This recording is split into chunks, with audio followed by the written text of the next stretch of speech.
Greetings and salutations, and welcome to another episode of the Unfiltered podcast, episode 6 this time around. The whole concept of the Unfiltered podcast has always been that it is a place to talk about gaming with no bullshit, no blocks, and no inhibitions. You can just be as open as you'd like, and today I have very lovely guests with me this time around.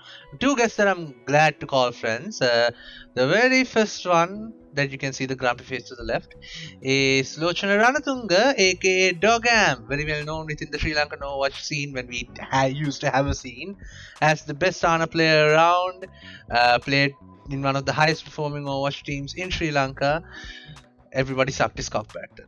And now, onto our right, we see Asell Silva, aka Meza, a casual Overwatch player, but he does have a dedication and drive that can sometimes be equalated to pros to a scary point. But yeah, he has also had insight on the rise of Overwatch, to the very fucked up time period of Overwatch, to where we are right now. So we have two very unequal points of perspectives when it comes to Overwatch this time around, and we'll be covering the Renaissance of Overwatch. But before we do dive into that, the two of you, would you like to introduce yourselves? Let's start with Dogam. Go right ahead, man. Just to give us a general, description about yourself, the general masses. What should I say?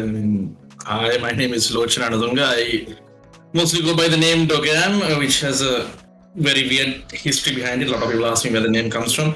I started out with games like Minecraft and stuff like that. I did YouTube for a while, and then finally when Overwatch came out in 2016, I kind of jumped on that.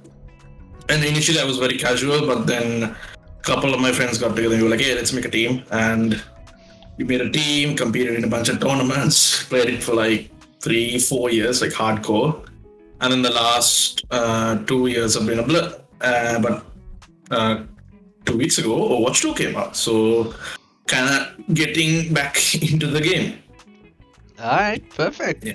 Meza, why don't you go ahead this time, man? Right, so basically, I'm Asell Silva. I'm pretty sure none of y'all know me, so blaze it. Anyways, so I'm more of a casual player. I've been in and out of many games in the competitive scene, but not too much like Dogam here.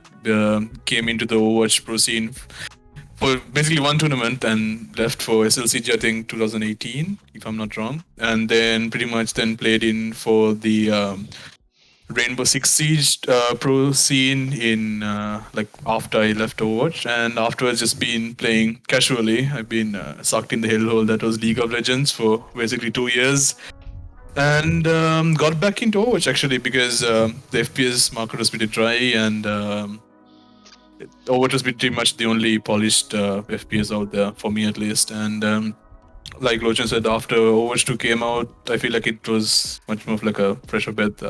A breath of fresh air, what am I saying? So, yes. Regardless, yeah, that's the whole thing from my side. Yeah, pretty much. Alright, perfect. Now that the general audience has a good idea on who you are, do you want to jump into the main topics of today? Are you ready? No. Fuck you, we're going anyway. Alright, so the first and foremost, the thing that we had covered is even I myself have not been there when Overwatch first became a thing, when it was announced, when it first came out. Fun fact, the reason why I even played Overwatch in the first place is because Lochana here kept uploading his fucking VODs on Facebook and taunted me with the fact that I was dirt poor and I couldn't buy the game. And eventually, once I finished my O-levels, the only gift I asked from my parents was an Overwatch license, which they ended up buying me. So yeah, Loch indirectly got me into Overwatch, now you all know. So I have not been there when it was under development, when things were being announced, when it came out. You guys probably have. Firstly, were you guys like aware of Overwatch when it was first announced, Loch? No, actually, I never ever heard of the game, announcement, trailers, development, nothing. I didn't know that something like this was in the works. I wasn't even that much of a gamer back then. I I started out with Minecraft, but even at that point, I had kind of slowed down on that too. I first learned about Overwatch at a friend's house. He loaded it up on his PC and he played it with another friend. Right, there was three of us, and they played it for an annoying amount of time. I just sat there watching them play, very annoyed. I didn't understand anything, and they were like, "Oh, this is Overwatch. It literally just came out a couple of days ago. It's pretty cool. There's a bunch of hype around it." At first, I was like, "Yeah, whatever," right? But then I went home. I checked out a little bit of the gameplay, and I was actually very intrigued. And uh, when I learned that it was a paid game, with something which I never like bought a game up until that point. So, but I knew this was the game that this was the first game that I really wanted to buy. So I kind of haggled my mom into getting me the game, and I'm kind of glad I did. Jesus. Okay. Meza, what about you? Were you aware when it like first came out, and were you like a day one player? What's the deal with you? So technically, I was aware because I was usually I had a party of two other people I played with, like close friends, and they were usually on top of this, and they would usually keep me informed. But back then, the laptop I had rather could not really run Overwatch. I mean, not that well. So, and of course, like Chinas also said, we've been pirating games, right? Obviously, since we were like little when we knew about stuff. So that was also like one of the first games I was like, oh, damn, looks pretty interesting. Because before that, I've been playing stuff like Call of Duty, right? The standard stuff in Sri Lanka. And I was a console game actually before that. It was weird to say. We played like Modern Warfare 2, Black Ops 2, and all this stuff. And pretty much after the game came, since I couldn't run it per se that well, and also since obviously back then it was like what $5,000 for an account, if I'm not wrong. I used one of my friends' accounts to play the game, and I kind of, got really into it. And fun fact, I think Lochana knows about this, but during the first sort of 2 years, I think I started in 2016. I played Overwatch at like I think my average FPS was around 30, 28, somewhere around that. Yeah, so it was pretty tough, but I still played the game even though I had the problem because the game was pretty interesting. And afterwards, after like really got into the game, I sort of got my parents to somehow get me the game as well, and voila, we are here now. So Of course. So neither of you were essentially, really in the loop during the day one phase, and you guys got to know down the line, and you guys essentially got hooked with what Overwatch is all about, right? So same experience on my end. So I'm gonna move on from this point onwards because what I really want to get into is the meat of it all, right? When both of you essentially got into the Overwatch 1 experience, the Overwatch 1 experience is what I need to highlight first before we talk about what Overwatch 2 has done and how things are right now. Could you give me some insight on what the Overwatch 1 experience meant to you guys as people? Like Loch, let's start with you.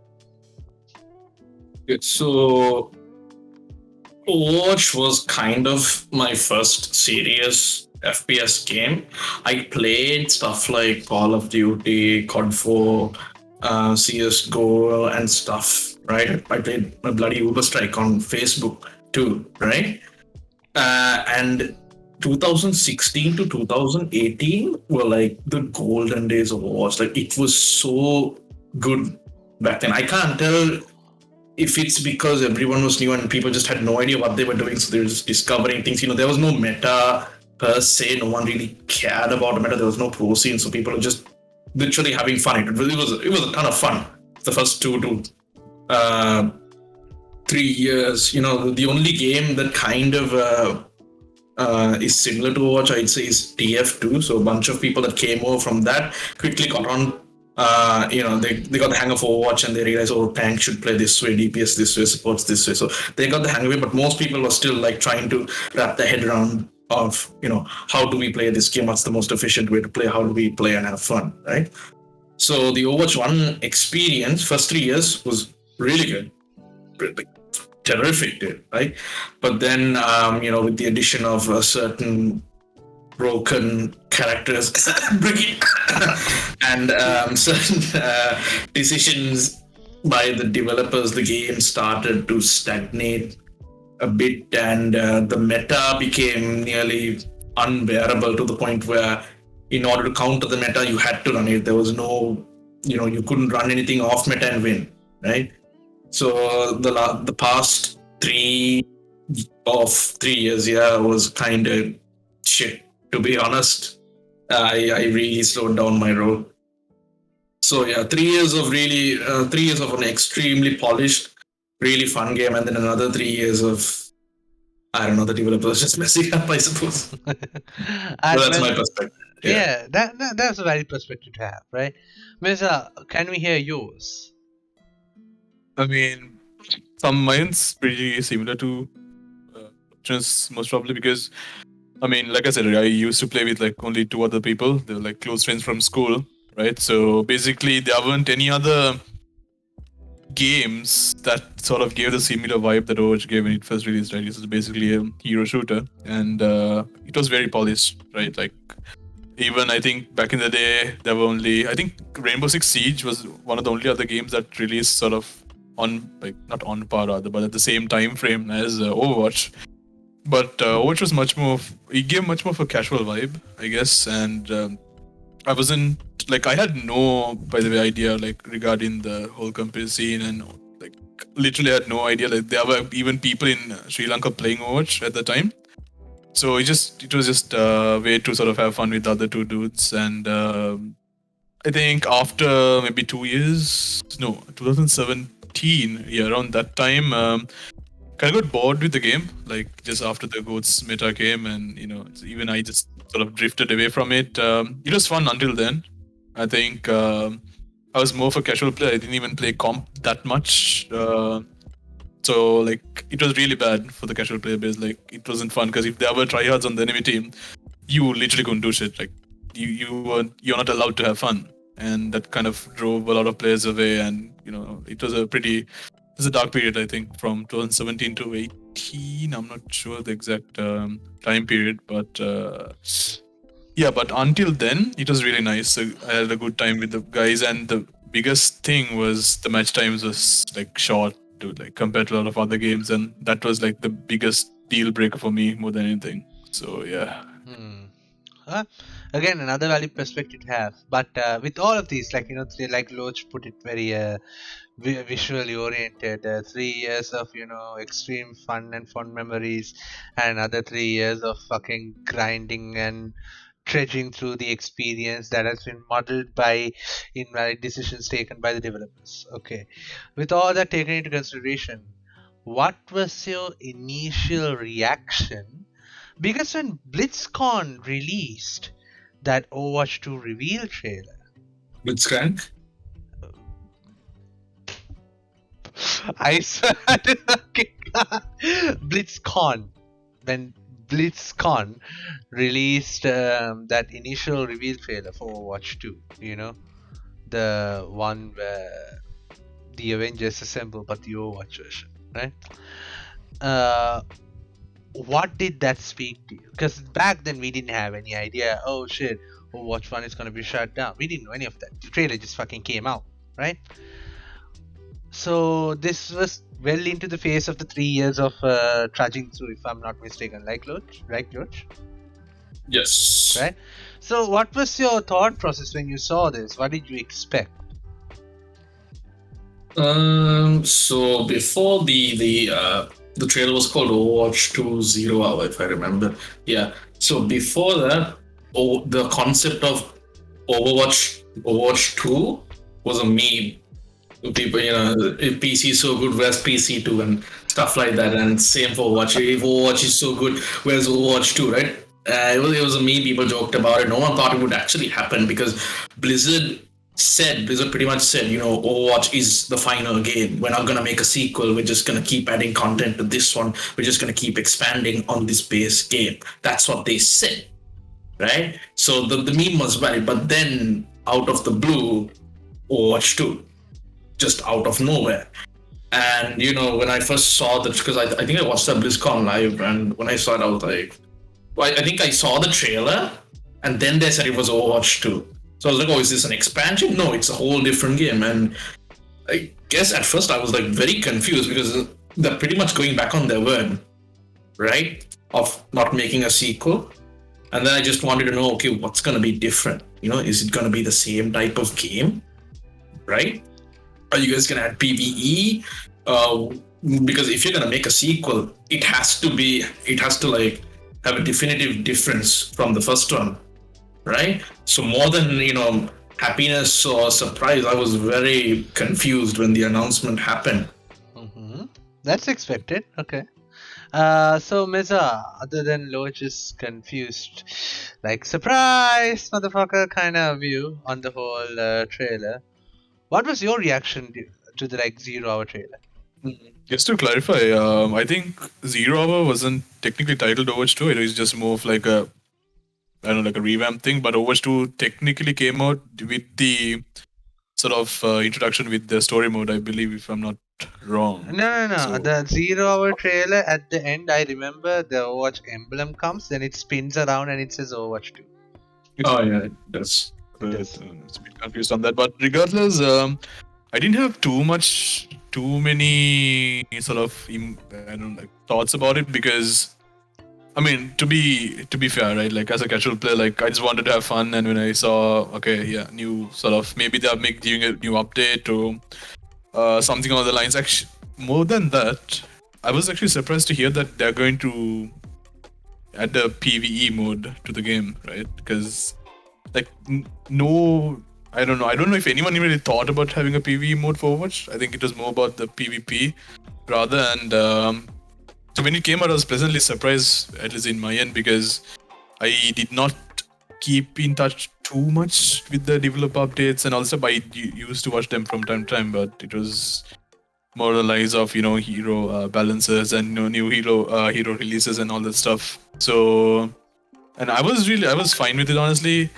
I was not fine that it took 3 years or the 2 years to come out, but I had a positive reaction to it regardless. So yeah. All right. So with all of that, right? Your reactions to Overwatch 2 have been a bit, it's not exactly excitement, but it's not exactly not excitement either, right? Did any of you draw parallels with like Overwatch 2's PvE announcement with Fortnite? Right? Did any of you like draw a parallel with like Overwatch 2's PvE with Fortnite's now stripped off PvE mode? The zombie horde mode. Yeah, that mode where you can build your own base and then just and zombies come fight and you just shoot them. I haven't played that mode, so no, I don't think that comparison ever occurred to me. Neither did I think, because wait, when did Fortnite even release? Was it like 2018? 2019? Maybe. It was still under beta access, and then people who bought the Founders Pack or specifically bought into the PvE mode could access it. I had access because our mutual friend Shakti gave me access to PvE because he bought Shakti or Mythical? Yeah, Shakti is Mythical, right? Yeah. Right? Yeah. He sent me access to the PvE mod because he bought the Founder Pack and he had multiple access codes. He actually offered it to me first for some reason. They were like, "You want this?" I was like, "Sure." And he's like, "Why? You're not even gonna play it? I'm gonna give it to him." I'm like, "Why did you even ask?" I think I downloaded Fortnite just for that, mind you. Like, just for that, and I'll be honest, I ended up playing the PvP mode more than that shit anyway. But thank you, Shakti, if you're watching this. I still appreciate it so much. I hope Fortnite's still doing good. I really do. Regardless, okay. All in all, now we're at the critical stage. Overwatch 2 was announced, and then there's like a few more months and months of Overwatch 1, people playing it and all of that. However, we have a pretty interesting local perspective as well. We have the opportunity to talk about the local scene of Overwatch here, because things took a immediate turn at a certain point. Now, Lochana here is an ex-competitive player. Would you mind telling us about what team you played for, what position, and what you are very well known for, and yada yada yada. Right. So I'm part of Phoenix. I still am part of Phoenix Gaming. I just don't play anything for them anymore these days. But I was part of a team called Syndicate, and it was just me and a bunch of friends. We weren't even part of Phoenix when we first started. We were just a bunch of guys that got together and we were like, oh, let's make a team, right? So we just made a team and we registered for I think our first 1 or 2 tournaments without a clan, and we placed top 3. I think third place, yeah, third or second, I can't remember. But our performance was good enough to get the attention of some people at PNX, and they offered us to take us under their wing. And a couple of our guys were hesitant at first, but then everyone sort of came around and we joined. And then we played under Phoenix for multiple tournaments. We were consistently at least, I think, top 3 or 4 in most tournaments. I think the tournament that the only tournament that we won was a LAN, which was pretty big for us because winning a LAN is like a huge accomplishment rather than winning an online tournament. So yeah, that was pretty big. I think that was like our peak. And then as time went by, people started uni, some people started jobs. We got busy. People left, some people came in, we got subs in, and eventually everyone was like, we can't really commit anymore, so we gotta put this on hold because we were at the stage where even it wasn't just us. Overwatch was, like Meza said, becoming stagnant because of the weird meta shift, right? So, but yeah, we had a really good run, and there's talks about reforming the team for Overwatch 2 now that everyone's kind of settle down into uni or work or whatever. So, but we'll have to see. So, Lochana, is it really true that people considered you to be the best Ana in Sri Lanka? No. No one's ever said that. Okay.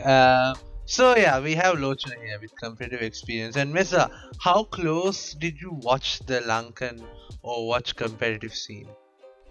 Okay, so this is actually pretty funny, right? So I had this weird, I don't know if it's a delusion or whatever, that like I was literally like me and my friends were the only people who were playing Overwatch in the entire country for some reason. Because the brilliant reason was I was not aware that there were like gaming communities in Sri Lanka, right? Because I been aware until one of my friends actually told me that, oh yeah, there's a Sri Lankan community for Overwatch, and let's just do you want to go and join in?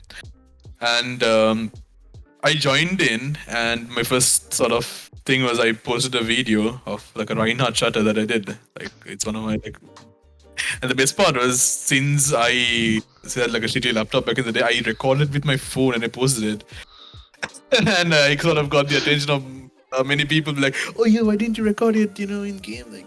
Like bro, I couldn't.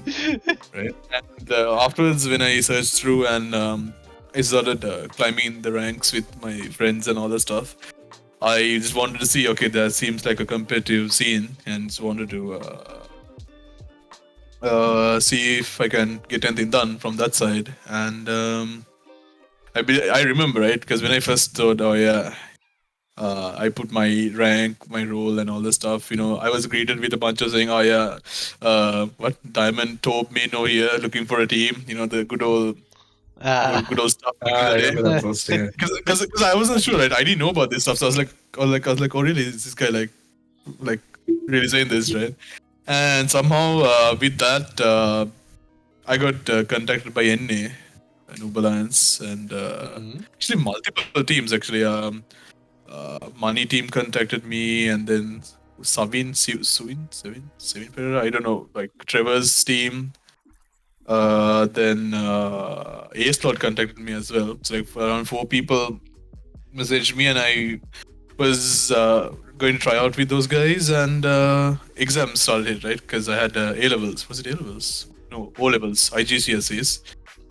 And I couldn't really take part in any competitive scene until a year had passed, and I was like, the first person to contact me was from Money Team, a guy called Demigod. It's Oh, a demigod. I remember Demigod. Yeah. Yeah. Yeah, Demigod, yeah. Yeah, so he was the only guy sort of. He actually messaged me on the exact day my exams, which is fucking insane. I don't know if it's a coincidence or not. And I tried out, then got passed on a few teams, and ended up in Noobs United with my sensei Teone. I mean, sorry, the one. And sort of the legend goes, my name MezaOne came from the one. I don't know. But regardless, I got a taste of the competitive scene and all this stuff, and some weird drama stuff happened, and I actually got a chance to compete at SLCG 2018, like I mentioned earlier, and let's just say for a new team, I managed to scout out a really good DPS player. I don't know if y'all remember the guy called Nene. He was one of the best, and he was sort of stuck in a relatively unknown clan called Guardians or something like that, which was the founder's name was Phoenix Blade. Yes, you guys might know him. And we actually played SLCG, and that day was the day that kind of took everything apart. Like everything fell apart for Sri Lankan Overwatch. I know this might be hella controversial, but you don't mind me saying this, right? Absolutely. It's an Unfiltered podcast. Go right ahead, baby. You want to say it in a different segment, or No, just go ahead. What is this, man? Just go ahead. I need to be sure. Anyway, so regardless, on the day of our showing, it was a Saturday, and our match was supposed to be at 11 a.m. And somehow, Sri Lanka's Lord and Savior GLK managed to screw things up majorly, and we had to wait around 6 hours at the venue to play our first match. So it was around 4:30 when we had to start our match, and some of the pieces was working, some of the mice weren't working, some pieces had like low refresh rates and it was lagging. But with all that, our team, which was basically made 2 days before SLCG, we managed to go through the first round, which was pretty fantastic for me because I was a casual player, right? We were all like hyped up about it and stuff. And then second day, we put up against one of the, I don't know if it's the best team. What was Time Lord's team? Can't remember what his team was, but Time Lord's team. yeah. Okay. Yeah. Well, so basically, we were putting that team, and it was kind of lost for us because we were a new team, right? And we, won the first round and second round. It's like, oh yeah, we're gonna put you against some of the veterans, and we just got curb stomped. And from that day on, I was like, I'm not feeling it that much, and just basically stopped playing Overwatch and just moved on to Siege. Yeah, so that's my sort of thing. I experienced it. Well, sure, and again, that's fine. Those kind of things happen. If they did have equipment failure, that's a bit of a shame, huh? Yeah. Regardless, alright, now that we basically covered both of your comparative aspects when it comes to your past with Overwatch, what I want to ask is, okay, Meza, you've already considered something to be the downfall of Sri Lankan Overwatch for you, what personally happened to you, right? Loch, since you have a broader view, I would like to ask you, where did Sri Lanka fuck up its Overwatch scene? Do you have a recollection, when the last big tournament was held? Because I remember the RLG tournament, I was there with you. So tell me. I have a vague idea on why the Lankan Overwatch scene kind of fell apart. First reason is, of course, to do with the game itself. Like I said, the past 3 to 4 years have not been kind to Overwatch. Because again, I'm repeating myself, but because of the meta shift and all that stuff, players in general just didn't want to play anymore. It just became so unfun, right? So that's a big reason. Mm-hmm. Second reason is more local based. So there was a lot of drama happening in the Lankan Overwatch scene between teams, between players, between clans, unnecessary drama. Not even just regular trash talk. Because trash talk is a thing in any sport, but players trash talk each other. Well, this was full on death threat level drama, right? And I think a lot of players kind of turned a lot of players away, because it gets mentally taxing having to constantly deal with harassment like that. Because I know my team went through something like that. I remember there was one specific tournament where during one of our games, right, the live stream, some people decided to trash talk us, and I really let that get to me, and it really like upset me. So yeah, that's one reason. The other reason is the tournament. The tournaments we held were not done timely, right? Matches kept getting postponed day after day after day. Some teams, very rarely, but some teams would show up very late, or some matches wouldn't even happen. They would have to give like a forfeit or a forfeit because a couple of the players couldn't show up. But most of the time, players usually made it on time. Most of the time, what was happening was either due to technical difficulties, or because the refs aren't there, or because the person hosting the lobbies aren't there. Matches would not happen for like an hour or two, right? The match should be scheduled at 8 p.m. and it would happen at 12 a.m. Oh, right? that's Like everyone's fucked. there. Yeah, it would happen. The crazy thing is, it would happen online as well as LAN. So it's insane. And LAN was just a whole other different story. I think Lankan PCs that we use for LANs here in Lanka, for games like Dota or League or CS, are like more than capable of playing those games because the requirements are so low. But Overwatch is a very fast-paced, movement-based shooter, right? Which requires a bit more resources than CS or something like that. So you need at least 60 FPS, and some PCs weren't getting that. There was an entire tournament I remember where we just couldn't play. Everyone was there, we just couldn't play because everyone had super high ping. Some PCs were on 30 FPS. Some PCs, the game constantly kept crashing. Lot of issues. So there wasn't like a specific issue that caused the Sri Lankan Overwatch community. Well, it's basically a bunch of issues combined that kind of led to the scene here stagnating. So that's kind of my view on it, But I'm guessing maybe some people who are much deeper in the clan stuff, who are much higher up within gaming clans might have a different perspective. But as a player, that's what I was basically saying, right? So I can only speak on that behalf. Okay, that makes sense, right? Because I remember I heard the horror stories. A couple of people did reach out to me as well and mention that there were some tournament matches that were so postponed so late that there were some people who even like called their bosses and took a break for the next day just to play in the tournament, which is I know you had to be dedicated to make tournaments work, but this is way too much. So yeah, that was a bit of a travesty. Regardless, we got the Lankan scene.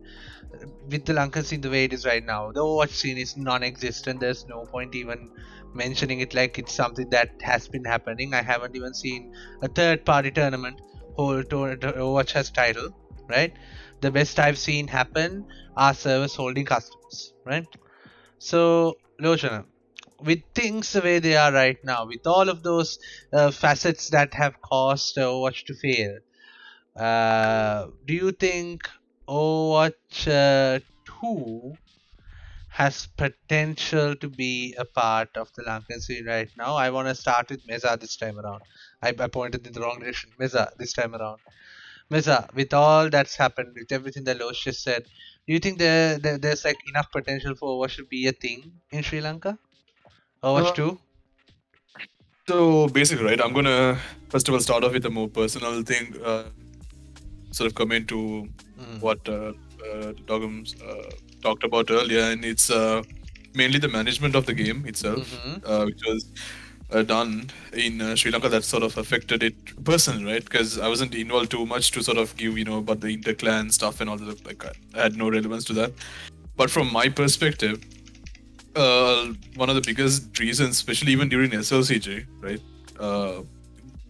Overwatch lacked management in terms of like, I mean, basically whoever was handling the event, which was I think Game of the okay, I feel like they weren't really putting in too much thought or I know some like actions behind it, because I feel like the people who were organizing the events weren't doing a good job, or rather they weren't knowledgeable enough to know how like the stuff, how everything worked, and it kind of screwed up everything. And so in terms of Overwatch 2, since it has gone free to play, I do feel like there is a chance for it to come back.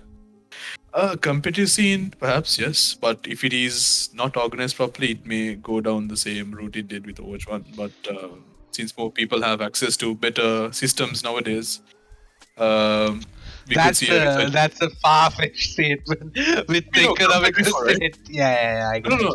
compared to before, because Overwatch 1 that was in 2016, people like only I wouldn't say like a certain set of the population could only afford like decent enough rigs to run Overwatch, right? Nowadays, like the standard, like people can, I mean, a majority of people can or should already have PCs that can at least run Overwatch at 60 FPS on low settings. That's true. the thing. So it could, but the biggest thing is I would hope that whoever's going to manage these tournaments or organize these do a good job in sort of having like Dogam said, timely and consistent events to keep like the community engaged, to ensure that the player base feels interacted like with the whole competitive scene and stuff like that. But other than that, yes, I do feel like yes, it can happen, but there should be a lot more care going into it now than Okay. before.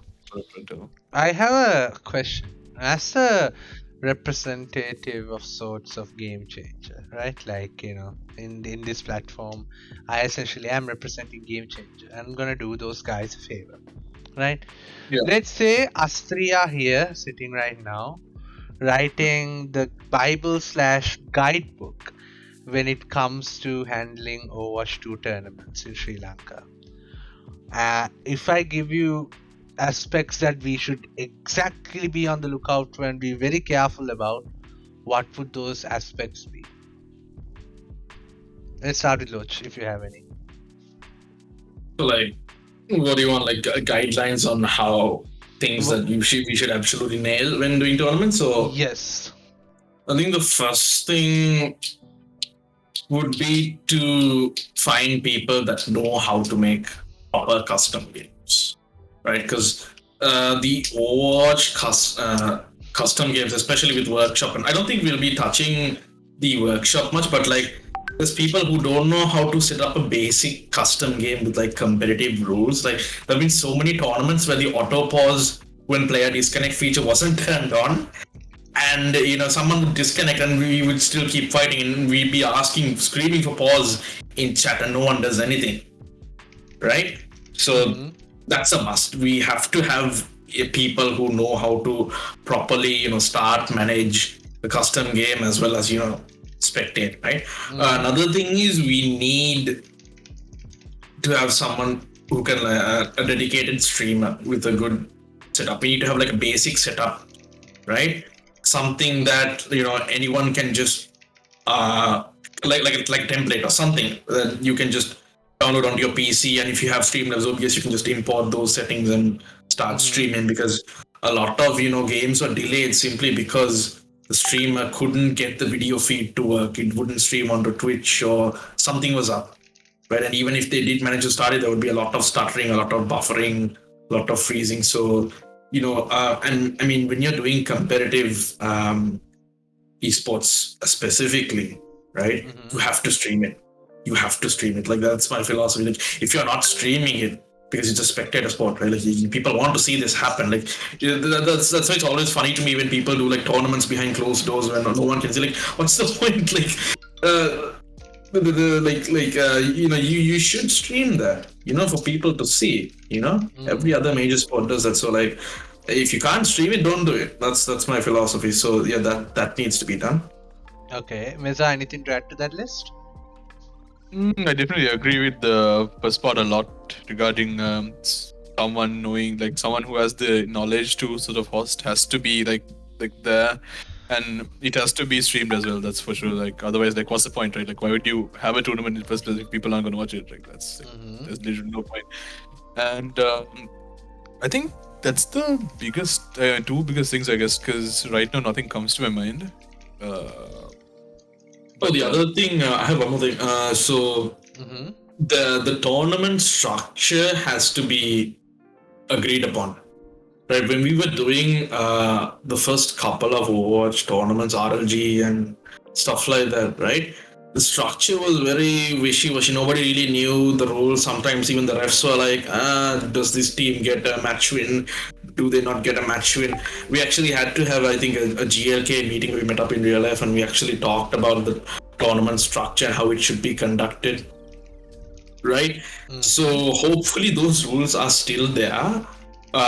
Written somewhere, right? But if they are not, we have to kind of finalize this in some kind of document, because as I remember, even towards like 2 years into Overwatch 1's release, some tournaments were doing different formats. Some tournaments, some tourneys had like losers brackets, some didn't. Some tournaments gave a match win, others didn't, and people just couldn't agree upon the rules, right? Like what would you do if a team were to, because we had a very funny moment during one of our LAN tournaments where certain players screamed an obscenity right, for everyone to hear, and so we stopped the match, and they were confused as to what to do because they had to penalize the team, right? You can't just let them do that, and then in the end they ended up with, okay, we're gonna give the other team a map win, right? That's the I didn't know if that was fair or not, but that was what they came up with on the spot. So so the rules regarding the tournaments have to be laid out. There was no warning and a clarification.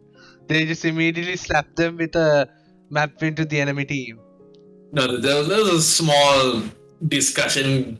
The guys kind of huddled around together, like, "Oh, what do we do? We can't, let this fly because it's not, it's unsportsmanlike, right? So we gotta give some kind of penalty. We can't lash him 100 times, so might as well give a map win." Right? Okay, that's actually another valuable addition as well, like a clear-cut set of rules, and okay, all that taken into consideration. Meza, anything else to add, or shall we move into something a bit more your speed? No, definitely for sure. Like Lochan said, the tournament structure has to be agreed on, and I sort of have a prototype that I've discussed with you, especially Manuel. And that will stay a secret for now. Yes. Yeah, but regardless, I have plans for it. I'm not going to disclose it, like I said, but if that is brought to fruition, I feel like it's going to be very healthy for the scene. In case Loch, Meza, you two can't see right now, I'm doing the Sonic the Hedgehog finger back. Right. Okay. Sorry. Yeah, that's it, pretty much. Alright, I get you. Now, before we move on with the podcast and the regular program that we have to offer, you guys must be thinking, what is this shiny logo that you guys see above me on the podcast? I think it's better for Meza and Losh to introduce what that logo is all about instead of me, right? Meza, why don't you take the lead and tell us about what this Inters Club is all about? Right. The funny thing is, since it's after said, like, I don't know what you're talking about until you said Inters Club, because we can't. And second of all, so that's sort of like I don't know how to call it, like a joint venture, not a joint venture, but it's sort of a discussion that a project that me and Dogam sort of came up with, because I mean I'm an avid anime watcher.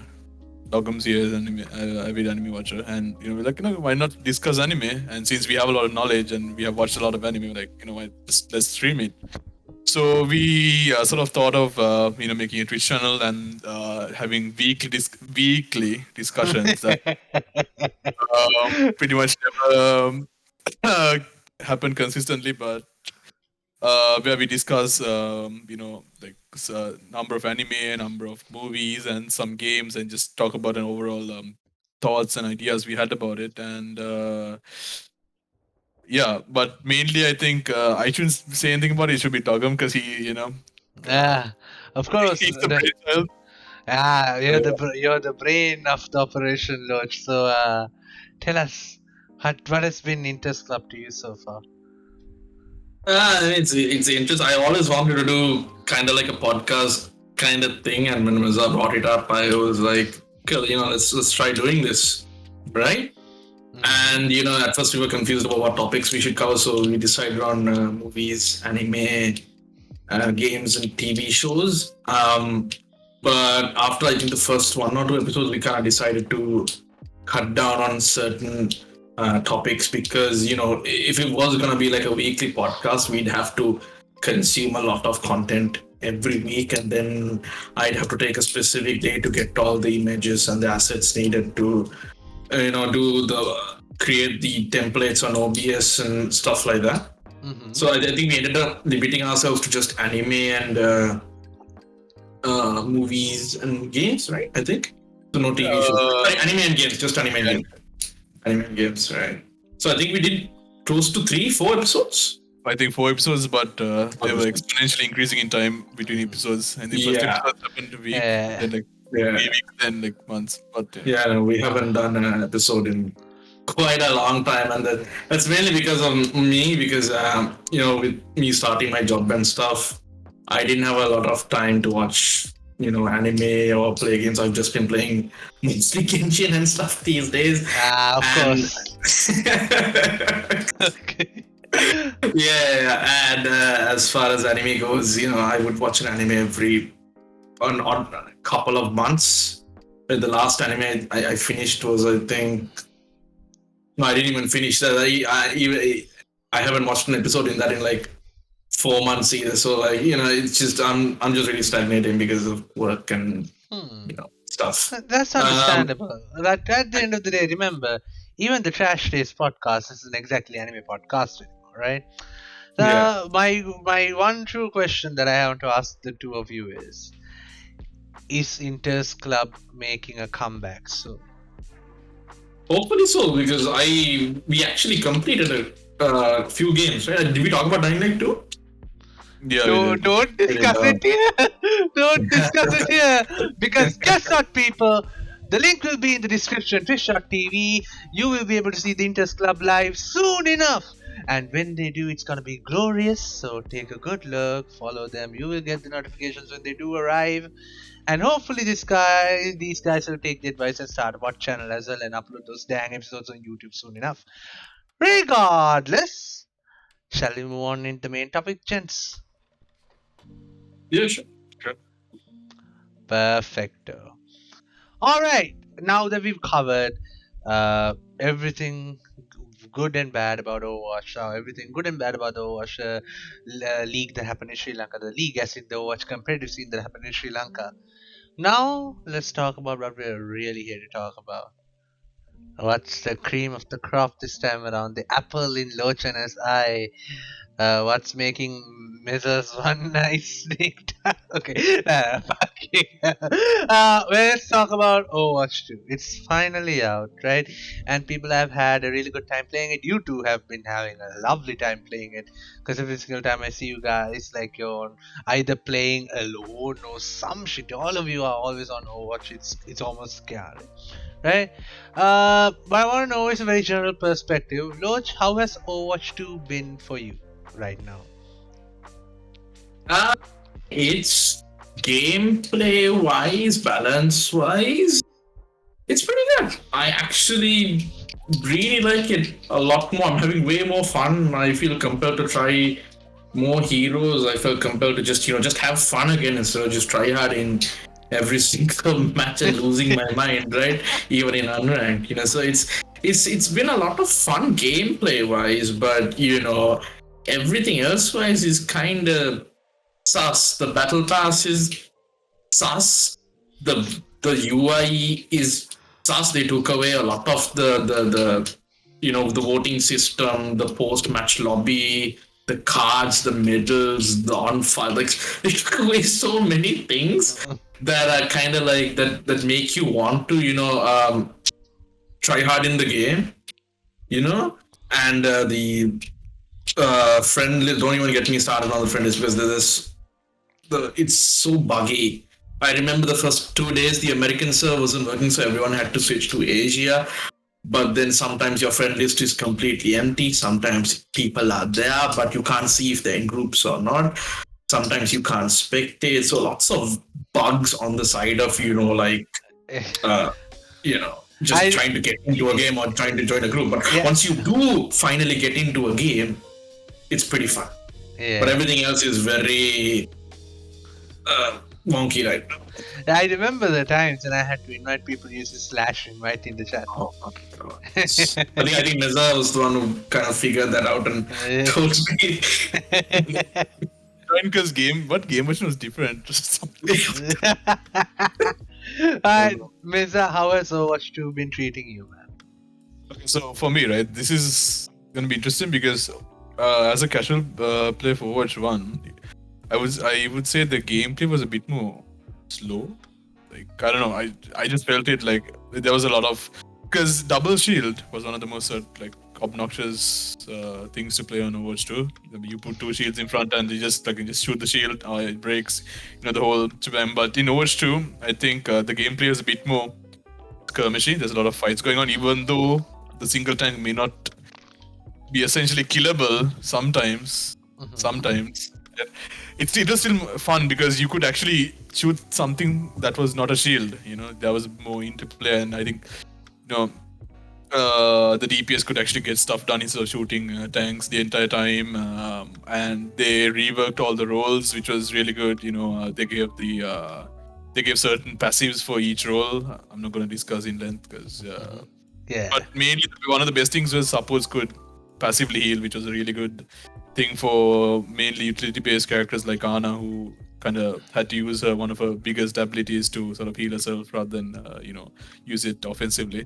But it was a fresh change of pace, even though the core gameplay was the same, right? Pretty much, you had to play for objectives and stuff like that. I feel like it was much more fun, honestly, to play.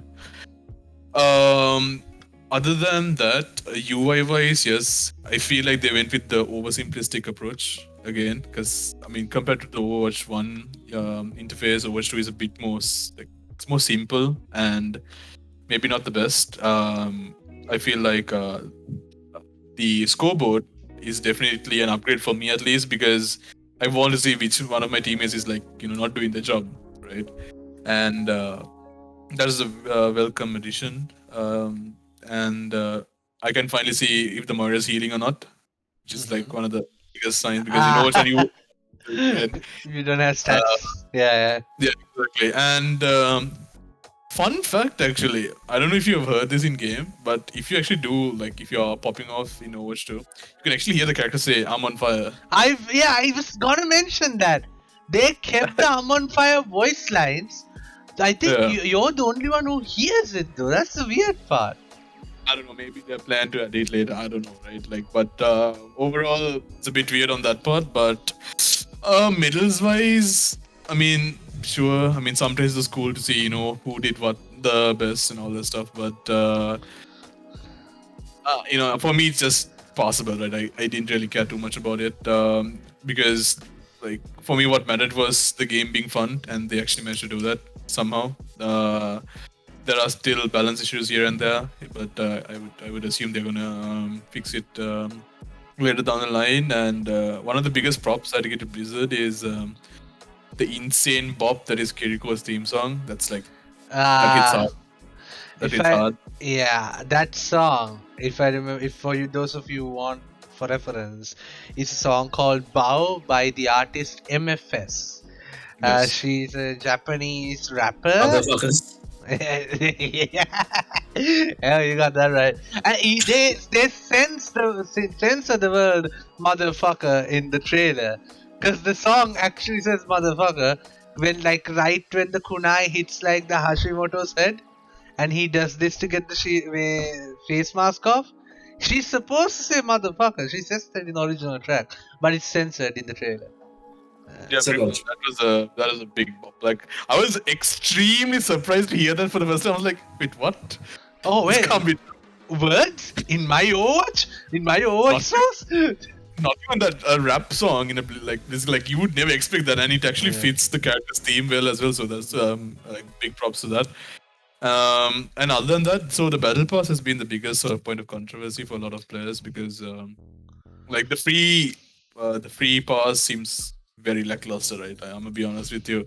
Unless you buy the battle pass, you're not gonna get much worth from it because almost all the good stuff is locked behind the battle pass, the paid battle pass, and unlike other battle pass like Fortnite, Call of Duty, and not sure about Apex, but you can't technically earn enough tokens, enough coins from one pass to buy the other one if you indeed did pay for it.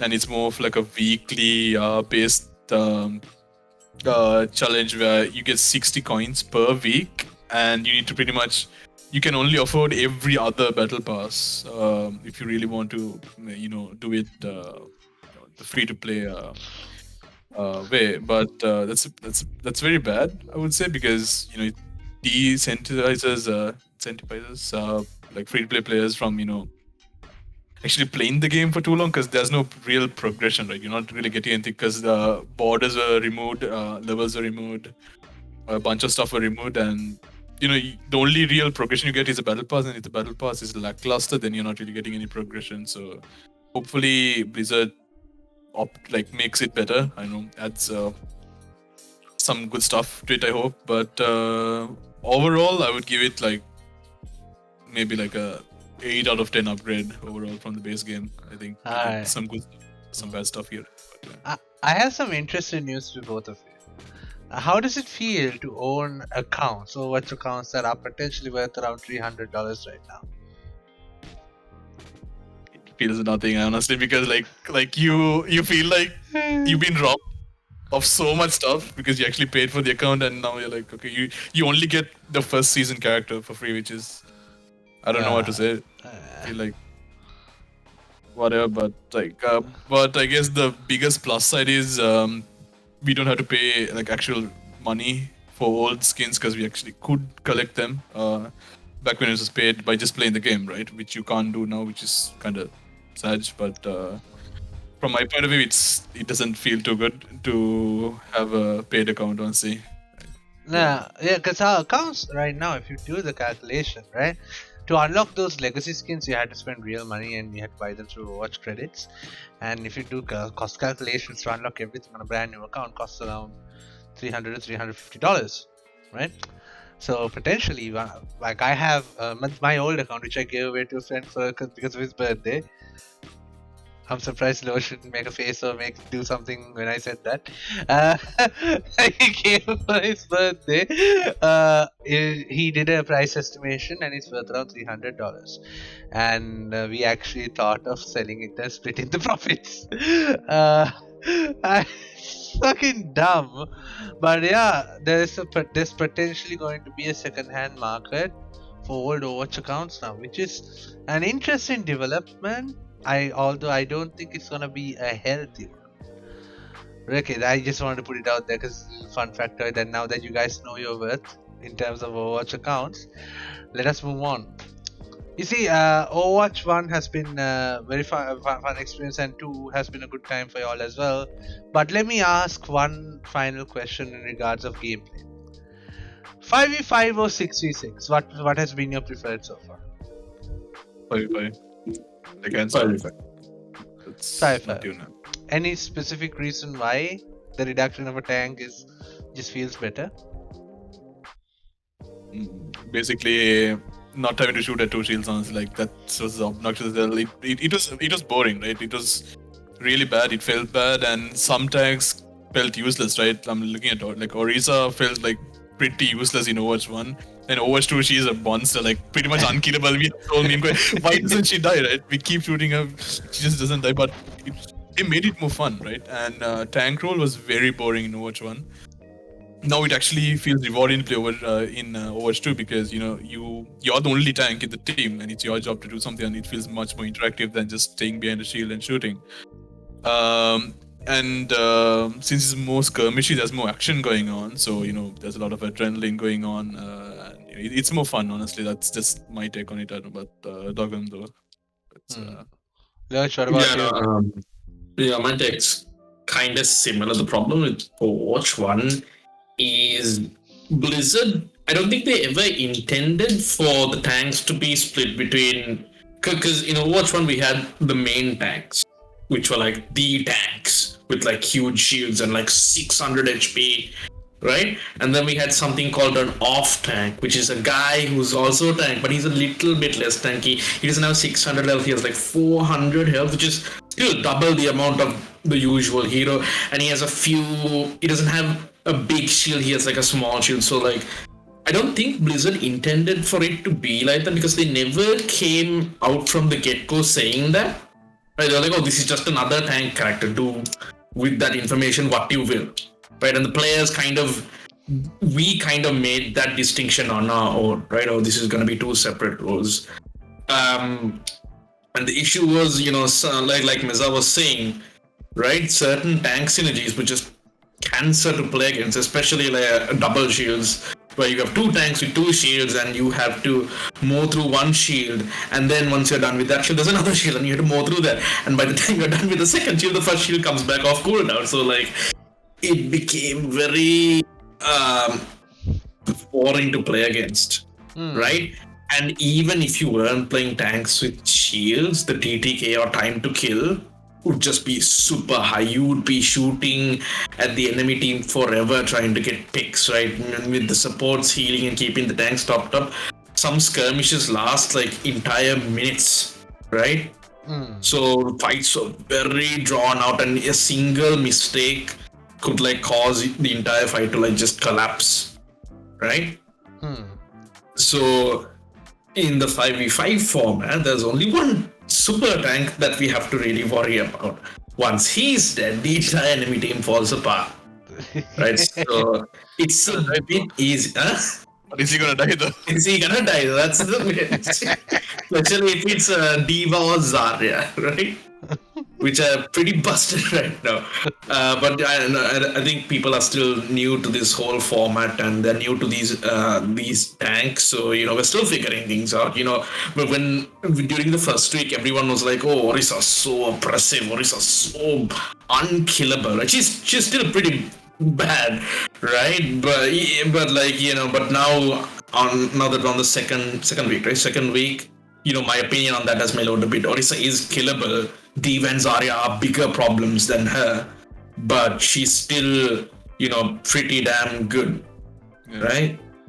But 5v5 is definitely 100% the way to go. Less shields, less CC, less things to kill, less things to shoot at, quicker team fights. The game's bit more, it's more interactive now. You're not just shooting shields or, doing absolutely nothing, right? It's a certain point where Doomfist became a tank. Oh, support mains where he would just come out of the sky, one shot you and just get away with it. Now he's more tanky, but he can't really do what he did in Overwatch 1, which is really good. And I think a big point of advice I would tell a lot of Overwatch 2 players is, if a tank doesn't die, please go kill the supports first. That's like the thing I've told a bunch of people when I'm playing. If the tank doesn't die, kill the supports, then the tank dies on their own. So just keep that in mind when you're playing it. If the tank is not. So, that's actually okay. That we asked for perspectives and we got good advice down the line as well. Now, the main question that I'm gonna end like the Overwatch segment entirely. Actually, the question before the big question is that with the promise that Overwatch 2 shows now, right? Would you two, as veteran players of the game and the original Overwatch, recommend the Overwatch 2 experience to your friends? People who are looking for a game to play. I know that. Do you think you can confidently go and say, "Come play Overwatch"? I think we're in that spot. Yeah, definitely. Just like I drag people into League of Legends, I'm pretty sure I'll drag people into Overwatch 2 as well.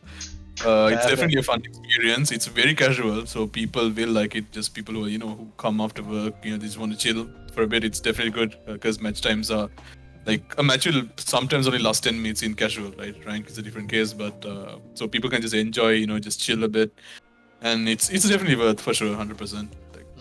Loch, Your perspective? Yeah, no, couple of things. Like, so the game going free to play just makes it a hell of a lot easier recommending to people, because back then, we're recommending someone Overwatch 1. I remember one of my uni friends saw me playing Overwatch on my PC, and he watched me play it for a while. He's like, "Oh, this is damn fun. Can I try it too?" And then I did play it, right? And then he went to get like a pen drive. And he's like, "Could you put it in this?" I'm like, I could, but you still gotta buy the game. And he's like, "How much?" I was like, $40, and he's like, maybe not. So yeah, going free to play makes it much more recommendable. And in terms of fun and balance, it's in a pretty decent spot right now. Yeah, I have a few nitpicks here and there, especially regarding the tanks, but it's in a way better state than it was in previously in Overwatch 1. So yeah, Sombra. Don't forget Sombra. so, Okay. don't Now, even start on Sombra. okay, the last big question is more of a statement. Okay, statement that ends with the question. There's the reason why I asked you guys if you guys could write the guidebook when it comes to holding the good Overwatch 2 tournament. The reason I asked that is Game Changer is showing interest towards holding an Overwatch 2 tournament in the near future. Now, my question that's gonna end this statement is, if we do it, can we expect you to put a team together and be there? No. Okay, fair enough. I asked, I tried. No, basically, maybe not a team, but I would like to be involved, maybe, if possible, during the organization and the administrative side of Overwatch, because I feel like even Lochana, he has a lot of experience in dealing with this, and we actually touched upon this earlier, right? We need people who know how to manage custom rooms, how to deal with that, proper referees, see how because as veteran players, both him and I, we know how matches play out, and we know how everything works out. So from that side of things, I guess more so than me, Dogam has more than enough experience to help out with that side, if he is available, of course. Or else I'm also willing to help out on that side. But competing side, I don't know if I that's I feel like my can't I'm old now. My reaction time has No, don't say that. You're not that old. You're not that old compared to me, right? Alright, here, Meza. I'm pretty sure we might have something for you when the Overwatch tourney does come. We'll keep in touch. We'll keep in touch with you regarding that. Loch, we do want to see the OGT team come together again. So, let's see. Yeah. So, in terms of what Meza said, for stuff like maybe casting and maybe refereeing, I'd be, interested. Yeah, definitely interested in doing stuff like that, because that stuff is always very chill and not that complex. But in terms of competing, I wouldn't really go out of my way to make a team. And even if I were asked to come play for a team, it would be kind of iffy. So I would play if a lot of old Overwatch 1 players came back. My teammates, Time Lord's team, Money team, people. If people like that are coming back to compete, then yeah, I'd definitely be interested. But I'm, to be honest, more interested in seeing, new teams. Because especially since the game went free to play, I want to see more newer players, try their luck in tournaments. Because even when I was participating in tournaments, it got quite stale after a while, because the semi-finals and the finals, quarter semi-finals and finals would always be the same couple of top tier teams, and every other team just got absolutely shafted or obliterated in the preliminaries. So that got very boring after a while. We actually talked about not competing in certain tournaments in our team, and a couple of other teams talked about not competing in certain tournaments just to give other people a chance to see what they could do. Of course, that never happened because everyone wants to win. But I'm more interested in seeing a newer Overwatch scene and just spectating that rather than participating in it. I guess. That's actually a very honorable way of going about it, and we might Okay, actually, you know what? We have plans for both of you. After the podcast, I'll let both of you know. When the tournament does happen, you two will be involved. But anyways, let's go into the fun segment. The segment where the viewer gets to know a little teeny tiny bit about you. Before this format usually comes in the form of me asking sudden questions and you two immediately answering. But before the actually, yeah, let's go into that directly. Are you two prepared? I ask a question, Loch immediately answers, and then Meza immediately answers right after. Okay, it has to be consistent, it has to be fast. Are you ready? Wait, consistent? Wait, what? Consistent as in it has to be fast, consistently fast. Okay, Right. are you ready? I guess. Ready? Yeah. You don't look ready. Oh man. Okay, let's go. Favorite Overwatch League player? Loch. Reach home. Okay. Big Boss Pine. Big Boss Pine. And Ah, OG. beautiful. You know, Okay. I know both of you play League of Legends, so favorite League of Legends character? Loch. Darius. Darius, okay. That's a fucking lie. By the way, when I asked the question, Loch first, Meza second. Don't have to wait for me to say your name, okay? Current favorite anime? Chainsaw Man. Okay, Meza. Cards in this season? Yeah, currently, as of right now. I haven't watched any. I just 86. Alright. Favorite song as of right now? Payphone by Adam Levine for obvious reasons.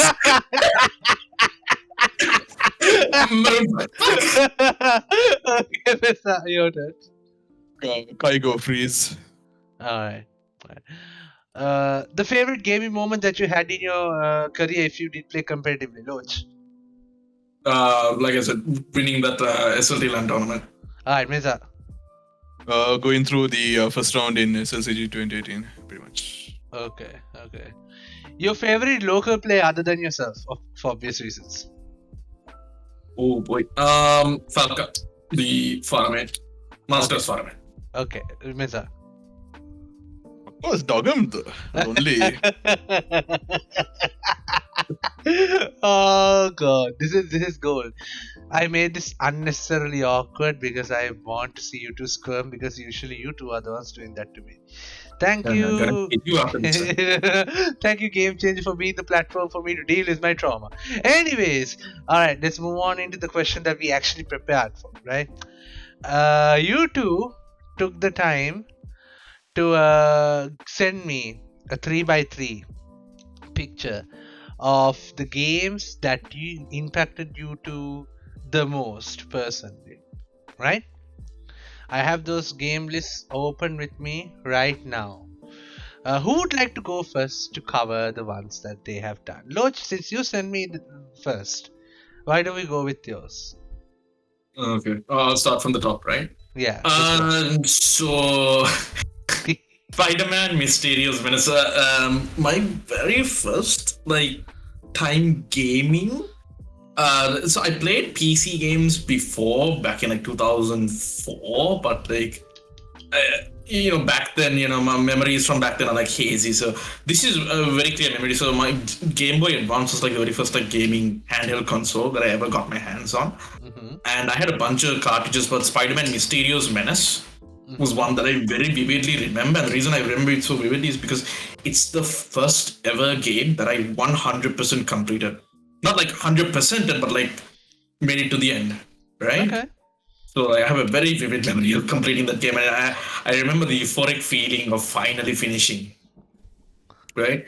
And my next console was the Nintendo DS, and there were two specific games that really that I played a lot, which were Animal Crossing Wild World and Super Mario 64 DS. Right, Animal Crossing was just so chill because up until that point, I thought every game was a shooting and fighting and Mortal Kombat and stuff like that, where it's basically fighting someone else. Where Animal Crossing, it was like, oh, you don't have to do any of that. It's just, you're paying a mortgage for a house, right? Like that's the whole point of the game. Everything you do is to pay off your mortgage. Like I remember spending hours and hours every single day just doing random stuff, talking to NPC. It was so much fun. Super Mario 64 was my very first like 3D platformer. Super interesting play. I was pretty blown away that the Nintendo DS could like replicate those graphics, perfectly on that small handheld console, right? So yeah, not much there. I played a lot of Super Mario. I think I made it to the end, and I think I fought Bowser, but I never managed to properly beat him, even with cheat codes and stuff, right? Next is Call of Duty Ghosts. So this was my Xbox era when I got my first like big console, Xbox 360, right? Okay. And Ghosts I specifically picked out because every single game I got from my Xbox, I got it through as presents for birthdays and when relatives come from abroad, right? But Ghosts was like the first game that I bought for myself. It was like 8,000 rupees. My God, okay. Yeah, my dad was furious when I bought that, right? So, but a bunch of my friends were like, you gotta get Ghosts. It's such a good game. We can play multiplayer, right? So I got the game. I played through the entire campaign, and then I figured out, lo and behold, we don't have Wi-Fi, we don't have Ethernet. I can't play multiplayer with my friends. And I tried like plugging the Ethernet cord into like the wall socket onto my Xbox, but that didn't work, and I was just so frustrated. But as I just ended up playing hours and hours with bots, right? And that was like my first proper console FPS. Then the next one, the middle one, is Conflict Desert Storm. And this is your favorite of all time? Not my favorite, but the most impactful game of all time. Yeah, I guess so, because this kind of got me into like, this was my first ever PC FPS game. The very first PC FPS I played. Mm-hmm. And I only made it past the first 3 missions. It was like, I remember I met another guy at school who also played it, and he finished the whole game, and he kept telling me tips on how to do it, and I kept trying but failing. But this is like my first ever like proper PC game, so it was a big thing. Why do I remember you streaming this on Discord once to us? I think I showed it to you on Discord. I still have the game on my PC right now. Right. Good shit. Next is Genshin Impact. No, stay no more. Move on. Okay, go on. I gotta Genshin a bit of credit.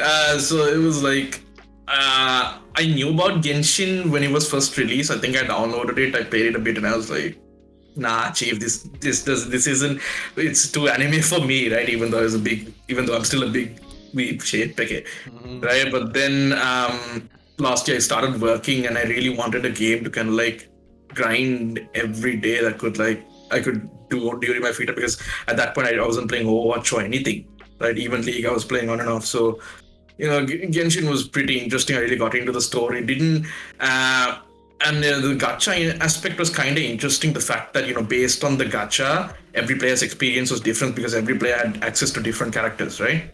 Mm-hmm. So that was kind of interesting, and I just really like the story. So I played to this day, right? And to this day, you blame me for not apparently introducing you to it soon or some shit. I don't get it, but you do. Anyways, yeah, Overwatch, go on. I think I talked about Overwatch to death. So let's move. Yeah, Cyberpunk 2077. Yeah, I did 2 full playthroughs of this game. I racked up around 200 hours somehow on Cyberpunk. I think out of those 200 hours, I've probably seen around 50 on Discord with you. Yeah. Probably, yeah. No, it's not the best game, but because I really wanted to play Witcher, because Witcher 3, because I was looking for like a good RPG games, and everyone was like, "Oh, play Witcher 3. It's like the best, not just RPG, the best game ever." And I tried it a couple of times, and I don't know, I just don't like the medieval, setting, in the grim medieval setting in Witcher. So I just couldn't get into it. How are we fucking friends? The fantasy medieval setting is the best. But yeah, I get it. Go on. Yes, was Cyberpunk. Do you remember how I started playing Cyberpunk? I wasn't interested in the game at all. I You, bought it when it was released just to leave a negative review to yeah, spite yeah. you. That was a Yeah, fucking. yeah. I don't know why you did that, but yes, you did the Yeah, same with Ori and the Blind Forest, if I remember correctly. I know with Ori. I was joking about Ori. Well, yeah, I installed. I was like, you might as well play it, and I ended up completing the whole game, and it was pretty fun. So my recommendations are always the best. Don't worry about that. Okay, let's go. No. And the last game is, of course, Minecraft, which I dare say it left a bigger impact on me than Desert Storm because it really got me to, spread out into different things. Like I made a YouTube channel and I started uploading videos. I started live streaming Minecraft content.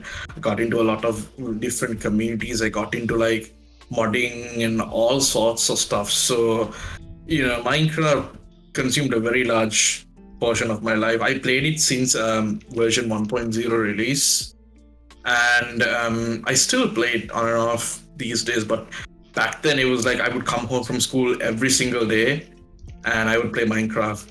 And when I was at school, I would be thinking about playing Minecraft.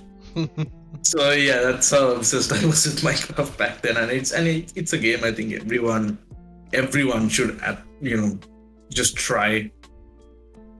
That's So yeah, those are like that's my 3x3 gaming Oh. grid. okay. Meza, let's move on to yours, shall we? Why don't you Okay. start from the top?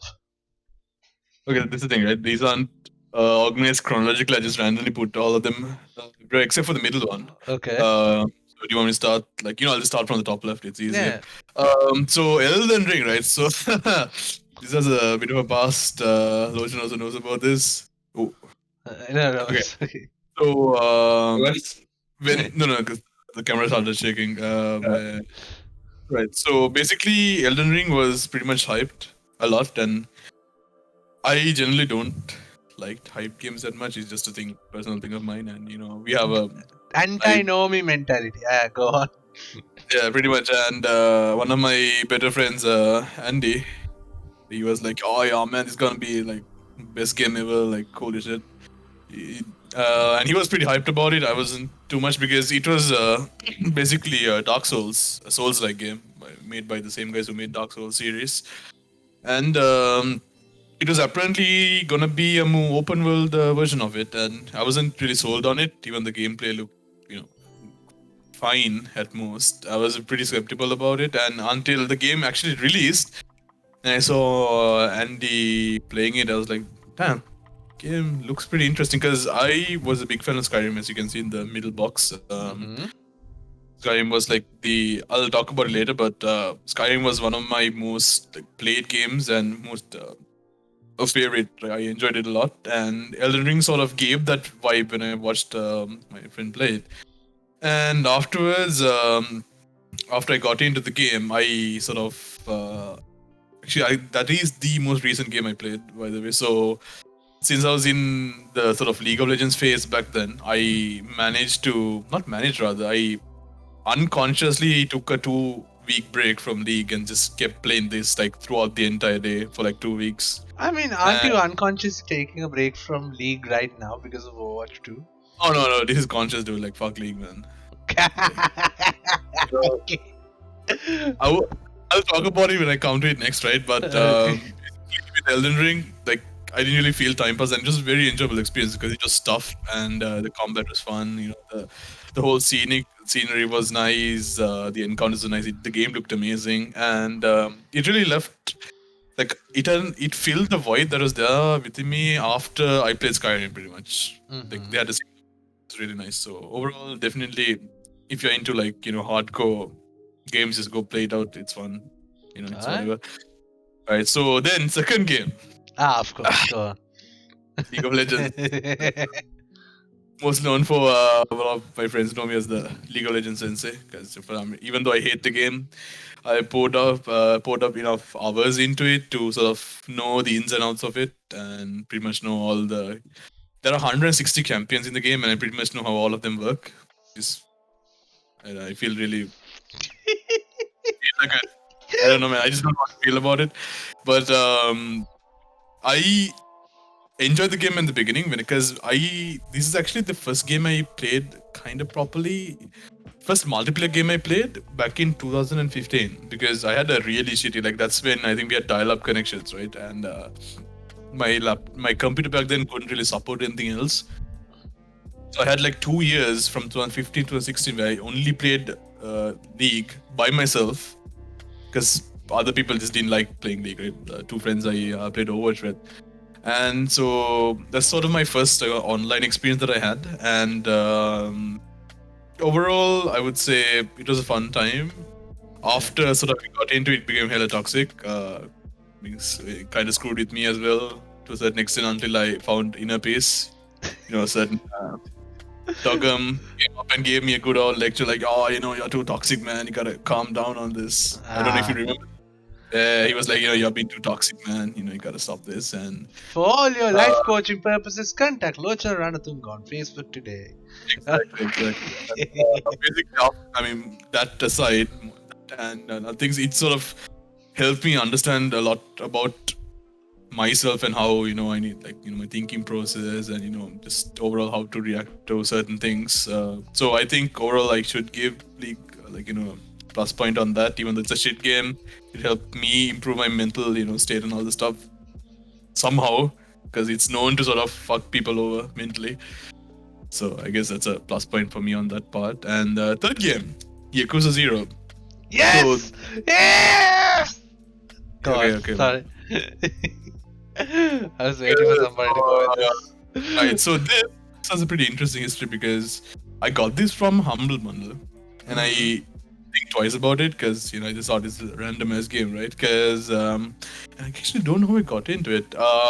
I think I didn't have any other game to play, and I was taking a break from League. Meza, was I singing Yakuza's praises and by the time before you started playing it? Or after. So wait, after I played it, or did you play it before me? I can't remember.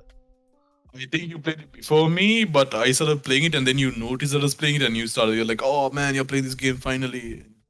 Yeah, I think I kept it under lock and key because Loach is going on a spree where he shits on every game I like. And I want to keep this on sacred, and I want to introduce it to Loach once I played the entire series. But then you started playing it, and I went all in.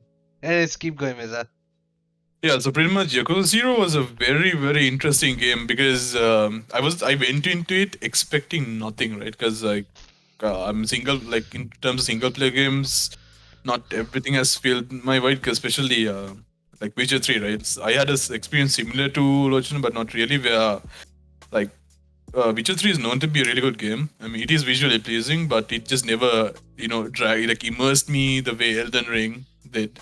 And Yakuza was a whole different case because it was very witty, it was very comical, but at the same time it was serious, and it was a very, very nice blend of combat, action, cinematic story, and it may not be the best in terms of story and how realistic how things feel, but it was a very fun experience, right? And how the game works, it's so unexpected. The amount of shit you see, and you're like, how the fuck does this work, right? Should I even say that is I'll just say this, right? In the game, you will meet a random ass dude with an underwear for no reason who's just dancing, right? You're like, how does this work, right? But it's very Japanese.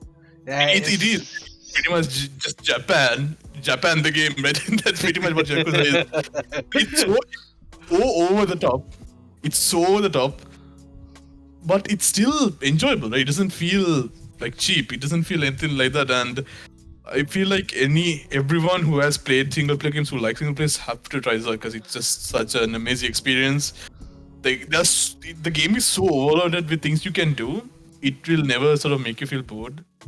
You hear that, Loch? You hear that? I can see you giggling over there. You hear that? Loch, he tried it, and he started beating up people for like 2 hours straight without doing anything else. Yeah, but let's keep going. You have the next point. So basically, what's the other game? Your favorite? Oh yeah, Rainbow Six Siege, right? So this is the game I actually got into after Overwatch kind of died down for me after the whole SL Siege incident, right? And Siege was very interesting because it was the most, how do I say this? Hard, like not hard, rather. There's a lot of theory behind how the game worked, and I love learning games which are, which are hard. Where there's a lot of things to learn, and they sort of fill the hole, even though unfortunately it's managed by Ubisoft, which is a pretty shit company, and the servers are shit. The game is pretty much shit because there's a lot of bugs. The players are shit, but the game itself was fun. I actually got into the pro scene, not professional. I don't think you can call it the pro scene. The competitive side of Siege, rather well compared to the OS scene, because like Overwatch was like there's so much drama, man. Like goddamn. I've heard, yeah. Like Loisa knows, right? Keep the diamond tank looking. We don't talk about that. So pretty much Siege was much more like it was easy to get into. The people were nice, very accommodating. I still keep in contact with a bunch of them who actually are playing Overwatch 2 now, which is pretty nice.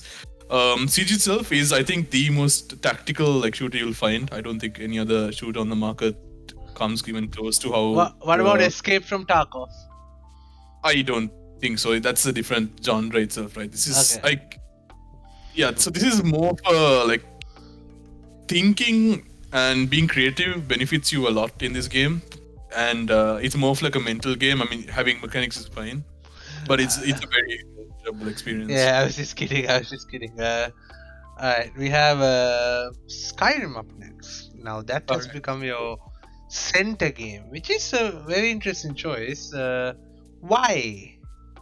Did you actually, before that, I would ask you, did you ever expect Skyrim to be like the most impactful game I played? There was a possibility. I always thought it was going to be Siege, because you're the Siege guy, right? But Skyrim was a choice that it's like a very low possibility of you ever having it be the most impactful. But do go on, because I'm interested in knowing the story. So back in the day, so one of my school friends, he also lived like, close to me, and since my computer wasn't really good, right, I could only play League. I used to go to his house to sometimes just to hang out, and that was one of the games that he showed me, and it was very interesting because that was the first open world sort of adventure game, RPG game I had played, and it was very, very interesting. And I didn't really have many other people play it, and since sort of the scope of games that I could access were limited due to problems, limitations in systems that I had, it really sort of vibed me to me a lot because the whole experience was nice. There's so much content. I don't know, man, like the music was great, the combat was nice. Like it was just such a well packaged deal that I'm pretty sure if I remember properly, I played it over like almost 3 times over back in the day. Were mods ever part of the experience for you? No, because my computer couldn't run that shit. It was just the basic vanilla experience, and it was like so good, right? And that sort of made like, I don't know, it was a time where like I really enjoyed gaming. I mean, the basic, even though it's not competitive, right? It's that good, right? And that's sort of what sort of gave me the how do you call this? The vibe that I'm looking for in single player games nowadays, like Elden Ring, which gave me that vibe. Yakuza not so much. That was an extreme outlier. God knows how it did well as it did in my scale. But overall, yeah, therefore, like for a person, if you are into single player games, and Skyrim might be old and it may have had releases, like it may have re-released every single year. I don't know why. And you could probably play it on your smart fridge if you have one now. But definitely go ahead, try it out. It's definitely worth it, like the time you put into it. So, Meza, we might have to speed run through the last 4 games that you have, because we're getting close to 1 in the night. Let's go. Yeah, I know. Yeah, okay. Overwatch, we talked about it. Basically, my first competitive experience with friends. Loved it. Yeah, stuff. Crisis, best FPS I played. Extremely fun. I think it still it handles well in today's standards. I hope actually Crisis 4 is meant to release in 2 years, which is really nice. I look forward to that. Do you think they'll actually go ahead and crank the graphical settings up so much that the next two generations of GPUs won't be able to handle it? I'm pretty sure they might pull off something like that. I mean, Crysis, like, it was still a wonderful like FPS experience. Therefore, like, anyone who hasn't played it, try it out. Say hello. And Dying Light is honestly, I think, the best cooperative experience you're gonna ever have with any game out there on the market right now. I don't think there's any game right now that can hold a like candle to it, because like the cooperative experience that you get, like the fact that you can run through the entire game with a friend and just have a blast is just, I mean, you can, it's basic parkour and killing zombies, like fun, and it's really good. I actually finished the game with Dogam here, and I think I jealously watched from the sidelines as you two played together. I'm pretty sure we told you to come. We told you to come. Yeah, couldn't buy the game. Just go. Definitely, for people like, if you're looking for a good cooperative like experience, like open world, like definitely get it. It's hella fun. Story may be a bit lackluster, but the gameplay is enough to make up for it. So yeah. Alright. That has been enlightening. I mean, to be fair, you had a couple of choices that I did not expect, but some I didn't expect. Yet was very happy to see. The Yakuza series needs more recognition, and people like Lochana need to be banished whenever they speak shit against the Yakuza series. Here. It is nearing 1 in the night, and I'm getting close to my delusional stage where I start blabbering shit that I am not like responsible about and whatsoever. Midnights make for a very deranged person on my end. So let's call it an end. The episode length itself was 1 hour and 40 minutes. Did you guys notice? 1 hour and 40 minutes. And time fucking flew. Regardless, let's call it a night. We don't have a outro, like a legitimate outro for the Unfiltered podcast yet, okay? So here's what we're going to do. Okay? You can pick one out of either bye bye or sayonara. And then I'm gonna count to 3. Okay? Hold up. Are you sure you don't want me to do one of my classic outros, the ones I do? Okay, you know what? This is a special occasion. Go for it, Meza. Take over the reins. Hi guys, I'm Manul. Thank you for coming into the Unfiltered podcast. I hope you guys enjoyed it. A lot of good news. We discussed a lot of things about Overwatch and the competitive scene today. So definitely give it a watch. Give support Game Changers, and hope to see y'all in the next episode. So peace. Peace. Loch say peace. Peace.